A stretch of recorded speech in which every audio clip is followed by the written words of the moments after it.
I wrote this spoken word piece, I guess you'd call it, after the death of two trans women in 2002. There'll be a reference in there about Mishfest. At one point there, Michigan was not accepting trans women. So I tossed that in to make the point about the separation that I sometimes feel, and others do as well, I'm sure. Transeparation. I am woman, my heart, my being, my spirit and soul seeing, screaming from every pore for all to hear, I am woman. Touch my soul and know the vision which after body revision remains the same. Taste my lips, a woman's lips, softened by tears and years of caring and daring to be the same as that person who stares out through these weary eyes, so many sighs. Tears of joy and tears from indescribable heartbreak, families torn asunder and former friends wonder, and the loss and hurt tearing away at ego, but also taking pieces of myself along the way. Is self-truth always as brutal? And is it so dangerous that we are killed and beaten and thrashed and trashed just for being who we are? Just the other day, two women like me shot over and over in their car. Is the death of transcendental souls one more symbol of the fear of a privileged gender, afraid to surrender even a tiny vestige of its power and hold over the hearts and minds and possessions of 51% of all of us?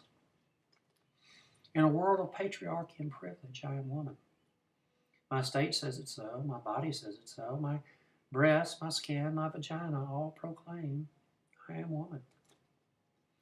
When my beloved in sensual understanding and lips and hands ever more demanding, she brings me confirmation of so erotic demonstration of love between two women.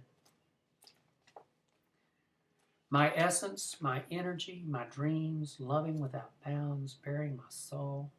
A woman's soul, complex and multi-layered with dreams yet to be dared, and hopes and loves and fears and scarred with loss and tow, and yet still soft and yielding when heart touches heart and becomes a piece of a large, universal, woman-centered, moon-empowered stream of consciousness that some call goddess and others call women's space, and still others do not name but are empowered just the same.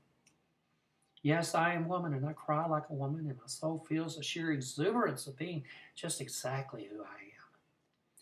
But, oh, the sadness and heartbreak and heartache that comes with that word.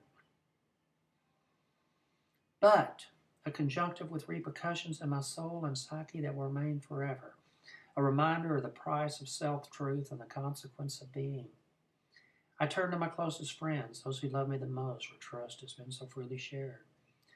My friends assure me, you are so loved, so special, an energy of woman embodied.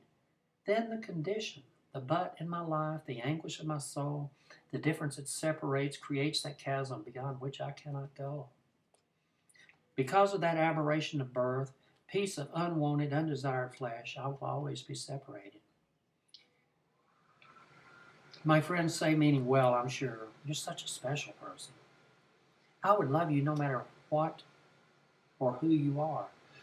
No matter what or who you are. No matter what or who you are. The words ring in my ear, a truth accepted but less desired than all other truths combined. But they clamor to explain. You're a woman, only different. I will never know first blood, or any menses for that matter. Never could I, as a child, bond with my girlfriends in the way they have done. Until I could repair the wrong that dangled below, I was a recipient of privilege. Different, you know. There was no first corsage of the date who never showed. There was no father-daughter dance or first romance, not that way anyhow. Does it mean I'm not woman? Of course not, just different. In a world where I was born different, I remain now as then different. Oh, I love my new life and the joy and love that comes from being this woman. At times makes my senses reel and my heart skip an enthusiastic glee for the woman who is me. I find the love and strength and renewing spirit of women's space empowering and exhilarating, comforting and transforming all at one time. From one woman to another, we share our lives and our stories and our souls. And we do rituals and honor croning and maidenhood and motherhood. as women have done throughout the expanse of life's journey. Our tears and our laughter are offered before the Great Mother, who smiles at our offerings with a gleam of delight.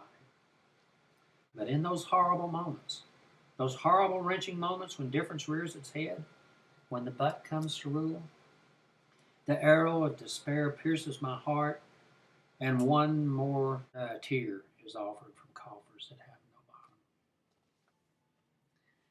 My friends are excited. It's time for Mishtest, a festival of women celebrating women and being women and the ultimate in what women's space is all about. A lover of women's space and women's music, wishing to revel with my partner in this sacred space, I become different. I am not welcome to this space. And still another tear is shed as offering to Earth Mother. I would not understand. I could not understand. At Michigan, I am not woman, but other. So it is in my walk of life. I'm woman to most, other to some, non-human to still others.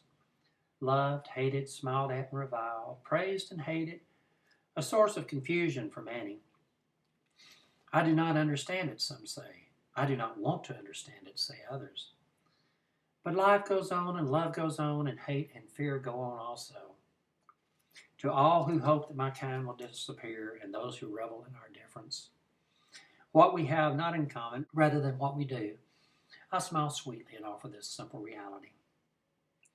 I can only be me and you can only be you and we can be we or never, but my truth will remain, agree or complain, and for my truth you cannot sever.